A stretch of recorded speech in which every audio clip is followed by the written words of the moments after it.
那怪兽可是人形。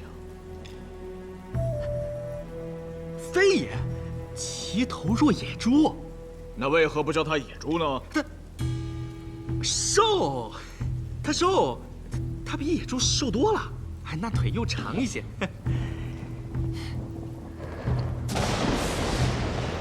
可以站立，对，也可爬树。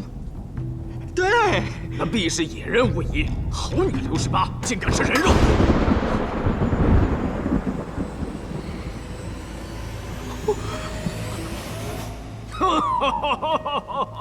看你面善，谅你也不敢。是啊，是啊。明儿早上带我去看看你设的那个圈套，我也想见见你说的那个怪兽。好啊，好啊。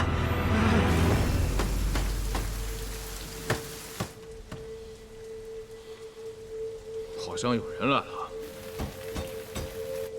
哎呀，不呢，这荒野废役的来您一位将军，一说偶然，怎会再来人呢？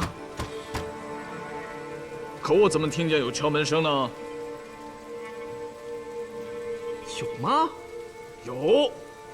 过路人遭此大雨投宿，碰上了便是缘分，尽管收留，我一起算钱。好嘞。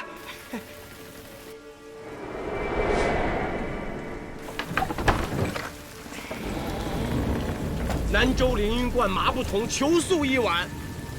此役废，心意染在10里之外。去那里投宿？且慢！实不相瞒，我怀里抱着的乃名震长安的大画师张轩的成名作《石桥图》也。此画价值连城啊！若被雨浇了，我可没法向公主交代。我这项上人头都抵不得此画的一角，求小哥收留，也算救我一命。只是这驿馆不干净啊。没事儿，我可以自己打扫。不是这个意思。莫非有鬼？就是啊，那就更不怕了。我在观中专修降魔伏鬼之术啊，我可以帮你驱除恶鬼，还不收钱，可好？哎，既然你非要住，那就依了你。不过，先前来了位大将军，脾气有些古怪，你可一定要小心啊。了然，了然。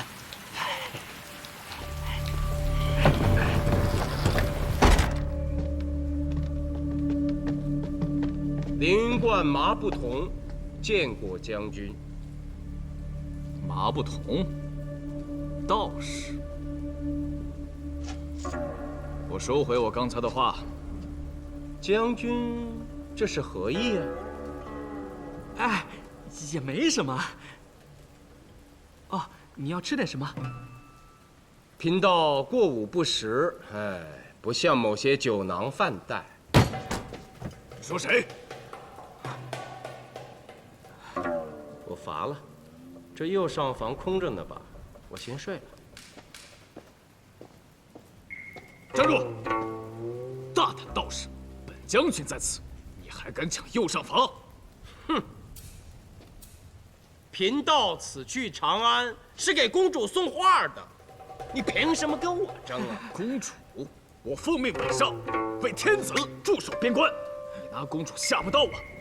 戍边的将士多了，你够得着天子吗？你就够得着公主吗？当然，贫道会降妖伏鬼，公主已经答应我了，会保举我当大官的。若你这种人都当了官，朝廷当真就没救了。98，在哪？你刚才不是说这驿馆不干净吗？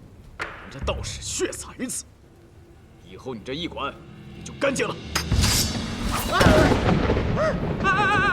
别杀人，别杀人！我害怕呀！你这道士，你怎么敢顶撞大将军呢？好，我不跟你争，我住左上房还不行吗？呸！你个道士就不该住官驿，凭什么跟我平起平坐？68，在哪？随便找个柴房、厢房让他住住，等雨一停了就让他滚。好，哎呀，你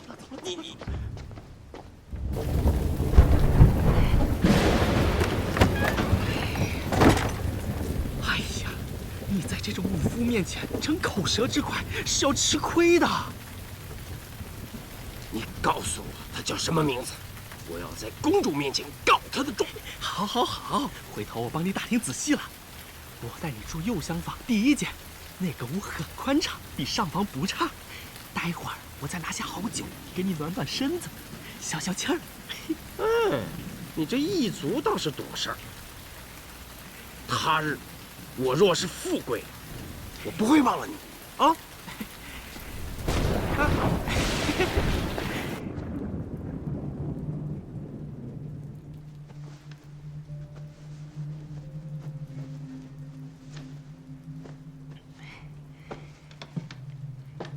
将军，你早点歇歇啊。等等，这一路乏得很，烧桶热水来，给我洗洗脚。哎，好嘞。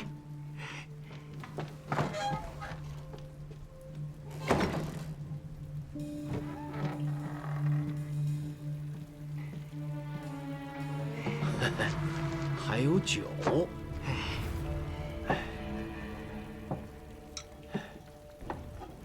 可否留下，共饮一杯？哎呀，不行呐，那将军还要洗脚，喊我伺候呢。此人如此跋扈，最好今夜就让他遇见鬼。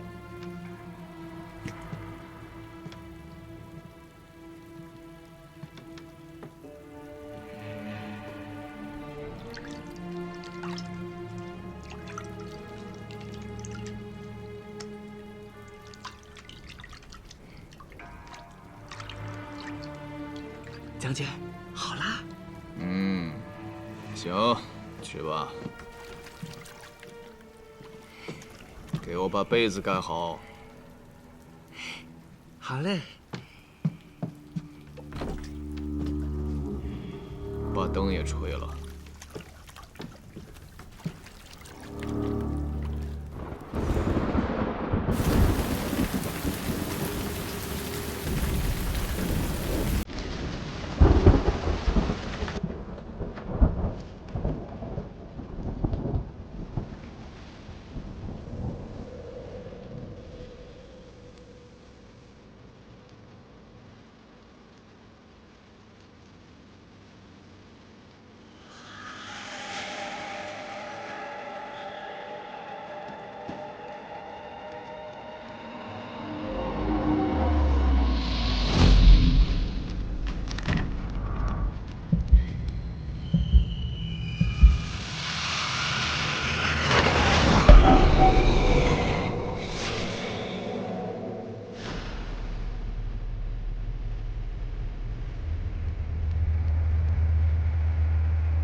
是啊，老二出事以后，我们商量过，每日只让1个人进1站。可这个道士虽然是后来的，但他手里的那幅画值钱的很呐。咱们兄弟熬到头了，只要拿着那幅画去长安卖了，我们就再也不用过这种日子了。这个有钱，看看袋子里面是金是银。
宿命，宿命，宿命！别喊，没死呢，没看我这儿，哎呀，睡觉呢。你没有先服下老费给你的药，服了？那你怎么还睡那么沉？哎呀，你看看他的样子，跟鬼似的，多吓人！我要不是假装睡着了，他不就杀死我了？你看看，你看看！再说了，我一介书生，就算我起来了，也只能给你添乱不是？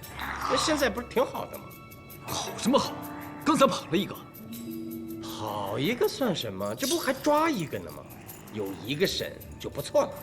哎呀，抚慰一下啊！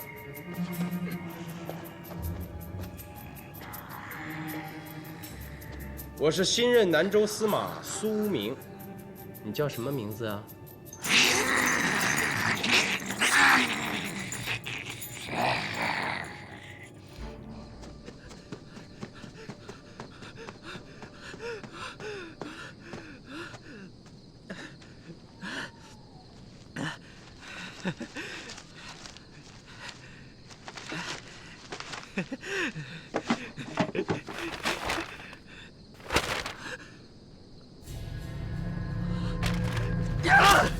骗子！骗子！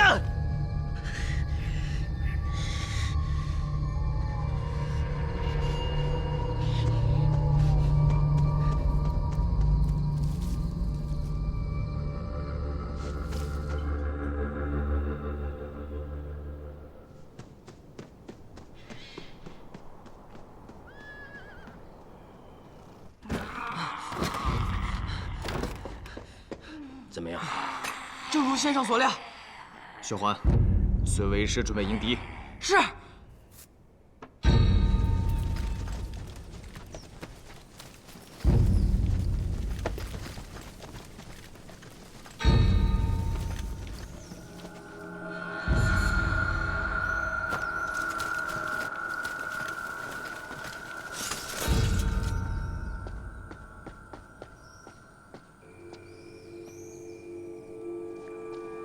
苏县尉，别来无恙啊！你是？怎么，不认识了？你我同姓苏，我只是剃掉了胡须，兄台就不认识我了？苏无名？哎，正是本司马。既赴任南州，你怎么又回来了？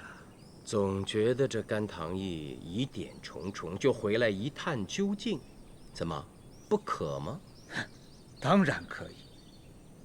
不过，这可是我的管辖之地。我知道，所以正想问，那个刘18兄台是怎么处置的？甘棠义在押，他有没有交代这几年到底杀了多少人？已有供词，与你何干？那些被杀的人，应皆似上次的余都尉，他们出行随身都会带不少财物吧？那些财物去哪儿了？哪有什么财物？苏司马重返甘棠义，就是为了本不存在的黄白之物嘛。不存在的黄白之物，那清河崔氏以美玉传家。被杀的崔无忌身上一定有吧？刘师七何在？他们说的美玉，我怎么没见到？苏县尉，小的不知道那东西值钱，没拿来孝敬您。您快把那几个人给收拾了，我们兄弟继续为您效力。你给我闭嘴！哦，你叫刘十七呀？那屋里的那个怪人就应该是刘十九喽。我来甘棠县有几日了，也打听到了一些事儿。刘十八的父亲本是苏县尉手下的班头，3年前就死在甘棠驿，死因不明。苏无名，你要插手此案，不可吗？轮不到你。此案诡异，这姓苏的更诡异。司马的身份应是编造出来的，将此3人一并拿下。是。且慢！姓苏的竟然有你这等无赖！你说，这几年你利用刘氏3兄弟挣了多少谋财害命的脏钱？还不动手！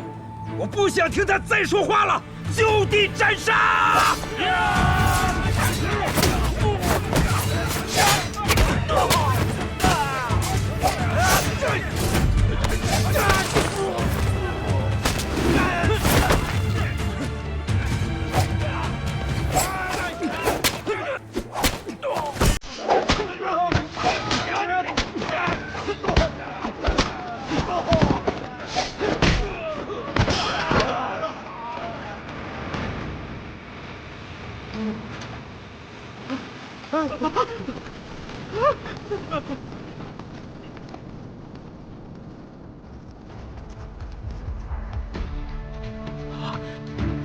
哎呀，县令，怎么把您给惊动了？快把这几个人住口！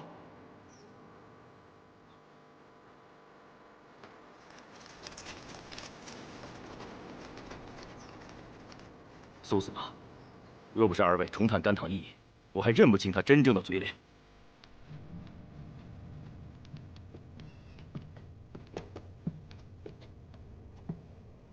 虽在我甘棠境内，但此案，请苏司马代审。多谢王兄。请。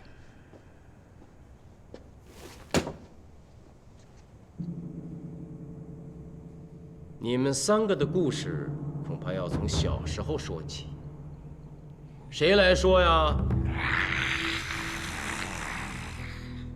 我来说吧。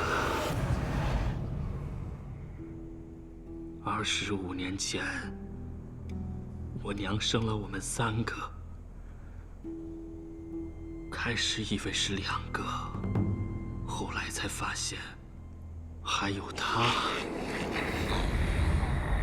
当时我娘已经疼得晕死过去好几回了，但发现肚子里还有1个，就让接生婆极力保全，最后她活了，我娘死了。她生下来就怪异，5岁了还不会说话，也不会站立行走，每日就在地上爬来爬去。不知我爹是听信了何人谣言，说他是个妖怪，就把他扔了。家里就剩下我们2个，2个都多。当时要是连你一起扔了，岂不是更好？后来的事儿，我听你们的老邻居跟我说了一些。刘十七，你从小就不学无术，爱骗人，再大一点儿又开始偷东西。你父亲在县械做事，常常因为你的偷窃遭到别人的羞辱。终于在你13岁的时候，他忍无可忍，把你撵出了甘棠县。哼，那是因为我卖了几个小丫头，他怕不把我撵走，小丫头的爹娘会过来打死我，还会连累他丢了差事。原来当年拐卖幼女之事，是你一个13岁孩子干的。对呀，老天爷负我奇才，你个老头子佩服吧？当年此案震惊甘棠，你坑害了多少人家呀？刘十八，这件事儿你知道吗？知道，我后悔当时没向官府告发他。我是你亲哥哥，告我，你还是不是人呢？你才不是人！你偷走家里所有的积蓄，那是父亲用来供我读书的。读书有个屁用！你有这么个爹，读再多书也改不了命。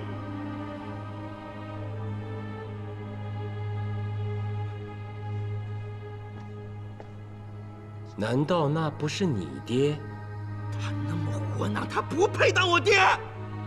在县里当差半辈子，家里穷得比要饭的好不到哪儿去。要是我，早就大富大贵了。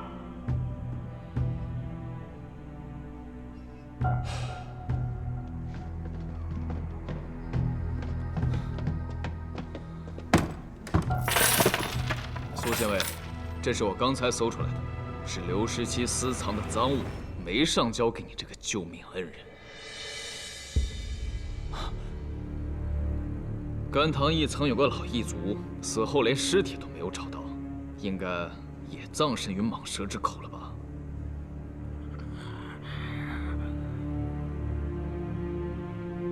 是啊，刚来甘棠驿的时候，我很失望，觉得人生再无前程。但后来我发现，这关驿中常常有南来北往的贤达之士，他们的举止谈吐，让我每每感到受益匪浅。更有高官会因为小小的一点关照对我以礼相待，我真的很满足。可是好景不长，甘棠驿变得怪事频发。老异族说，是我来了以后才变成这样的。我当时还不知道，原来弟弟一直跟着我。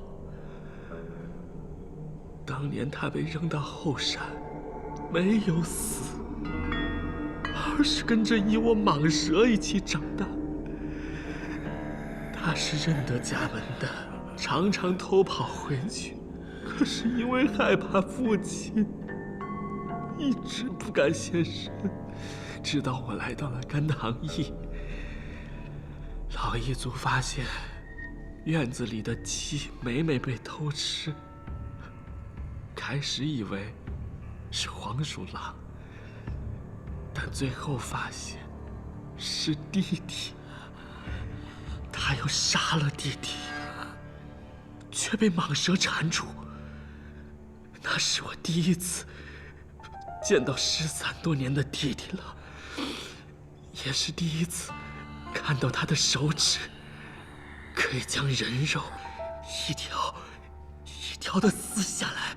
我冲上去制止他，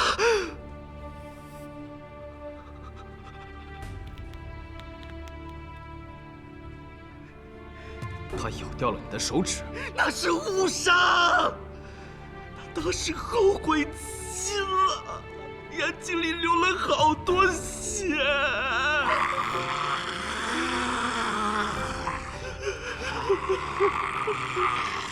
我不敢报官，连夜跑回去告诉父亲。父亲将刀磨了又磨，说要亲手斩杀妖孽，却被刘十七给杀了。是他先找到了弟弟，并蛊惑弟弟杀人。你竟然杀了你的父亲！我13岁时没有那么大力气，不然怎么能让那个老东西活那么久呢？畜生！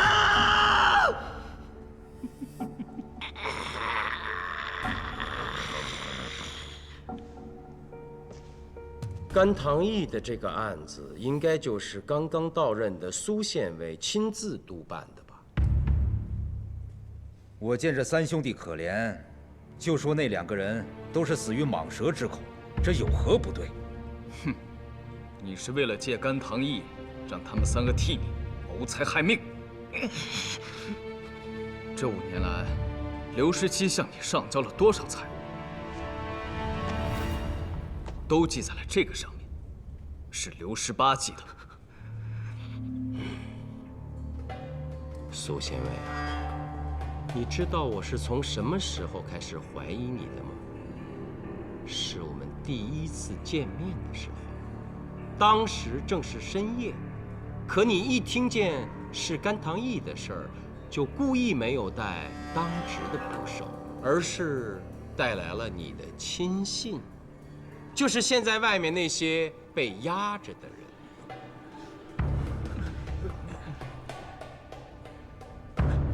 县令，我这么做也是迫不得已啊。甘棠县原本就穷，您的月俸还总欠着，更别说我和手下的一帮兄弟了。甘棠义所入，我一直是跟大家分的，如此兄弟们才有劲头查案子，不是？你闭嘴！你身为朝廷命官，自己却犯案成凶，还有脸在这儿义正言辞？请苏司马放心，像他这种丧心病狂之徒，本县令绝不会有半点袒护。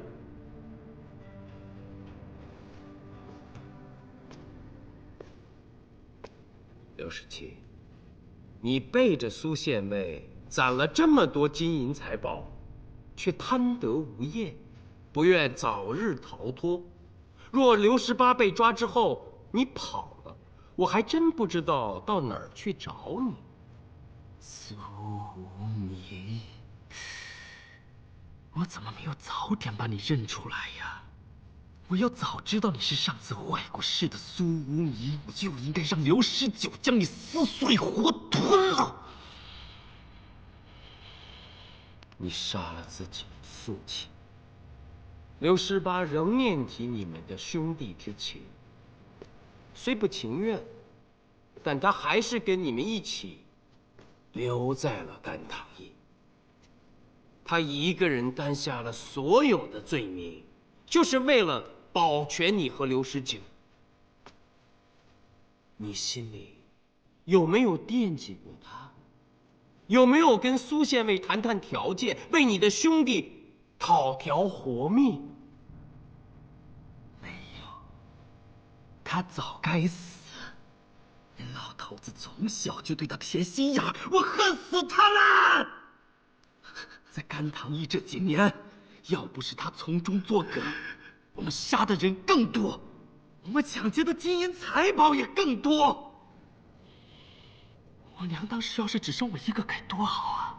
我这么聪明，还讨得女人喜欢，我一定能过上大富大贵、潇洒快活的日子。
师傅，您说这3兄弟当中最可怜的是刘18还是刘19啊？你这半晌没说话，一直在想这件事？是啊，我从小穷苦，没想到这世上还有比我更苦之人。王县令是个好官儿，那刘18并未伤过人，也许可以保住一条命。苏司马，你在想什么？哎，我在想，不出10日，我们便可到南州。若到时我这胡子没长出来，我这副面皮让人看着，我得多尴尬。那我们就快马加鞭，8日之内到达。我倒是要看看苏大司马有多尴尬。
刘三军，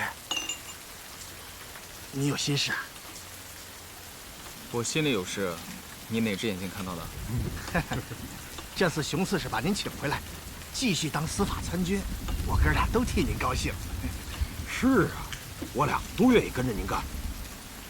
我卢凌风在这天天下雨的南州，还有什么事可做？哦，我听明白了，您是嫌这南州爱下雨，其实也快了，再有半个月。什么？1个月，黄梅天儿嘛。还要1个月？这黄梅天儿最适合的就是喝酒、睡觉、做梦。我感觉我整个人都要发霉了。要不一会儿找酒馆喝点酒去？哎，好呀，好呀。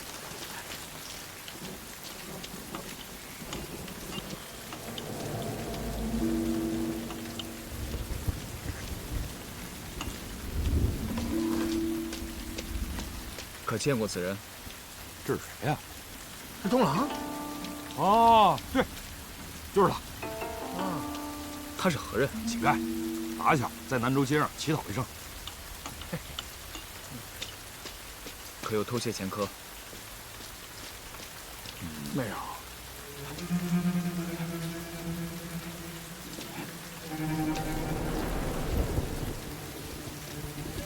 东郎，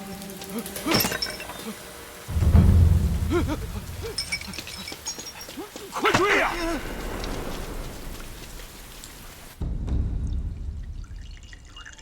还真不是他偷的，那些宝贝被藏在隔墙之中，应该是修建文庙的人存放的。啊，对，那文庙修建的还挺气派。文庙是谁修建的？无名氏。啊，是这样的，10年前啊，有人出了一大笔钱，在这南州城内的小石桥山的山脚下修建了一座文庙，但是出钱的人不愿意公开身份，所以大家都说是无名氏。听说是个老者，早已作古，没有后人。香火可望。建成之初还行，后来就没有什么人去了。哦，近3年有2个举子在那里读书备考，问过了，也都跟这些宝贝无关。这个东郎虽未偷窃，但见财起意，想据为己有，也真是可恶。他还赖着黄梅天，说下雨没法上街乞讨，饿得天天做梦，梦里都是大富大贵，所以他认为那些宝贝是他自己的，这不胡说吗？以杖子20，让他站上教训。啊。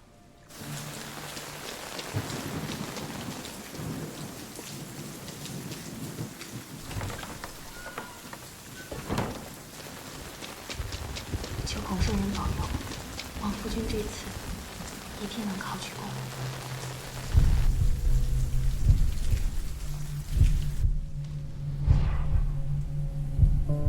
别念叨了，过来，喝酒呀。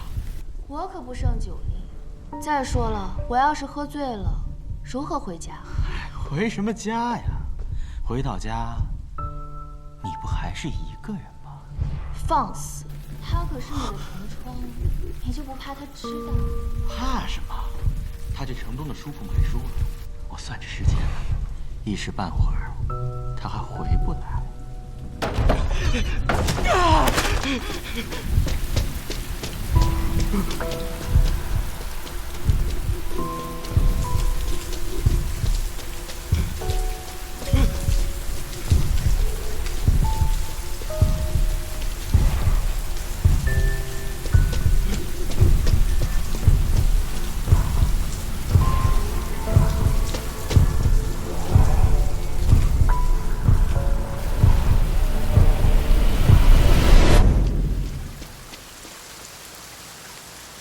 哎，傅书人，你手上有伞，怎么不给自己打上？就算不遮住自己，也要遮住怀里的书吧。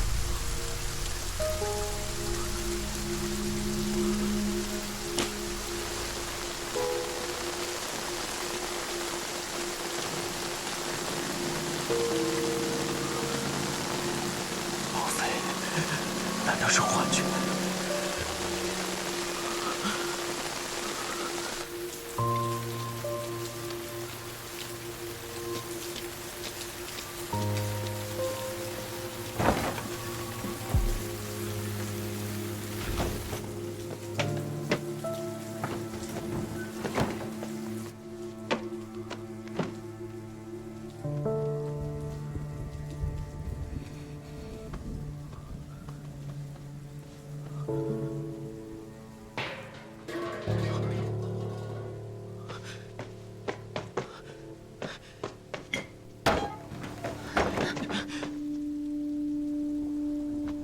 是你啊！你怎么在家呢？我不在家能去哪儿啊？刚才什么声音啊？喏，你不在家，我睡觉时就把它放在床上，万一进来贼，我就把它踢下去，可以把贼吓跑。我刚才听见动静，还以……谁想到是你这个贼？什么时候回来的呀？鬼鬼祟祟的。我刚回来。还知道回来啊？你干脆一直住在文庙算了，省得明年考不中又赖我。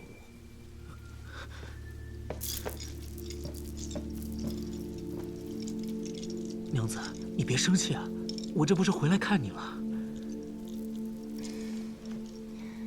你还知道家里有个娘子在等你啊？今晚我在家陪你便是。娘子，你这个下午当真没有出去啊？这下了整日的雨，怎么出去啊？我一直都待在家睡觉呢，就是好像做噩梦啊。回头我给娘子买一把桃木剑，挂在床头，看哪个小鬼还敢惊扰娘子。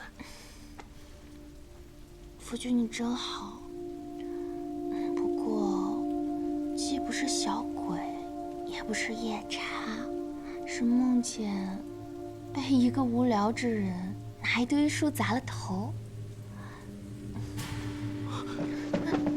拿书砸了头？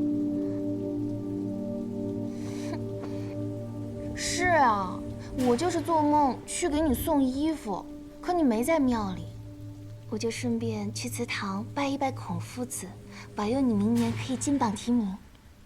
却不知被哪儿来的狂徒从窗户扔书进来砸中了头，到现在还觉得疼。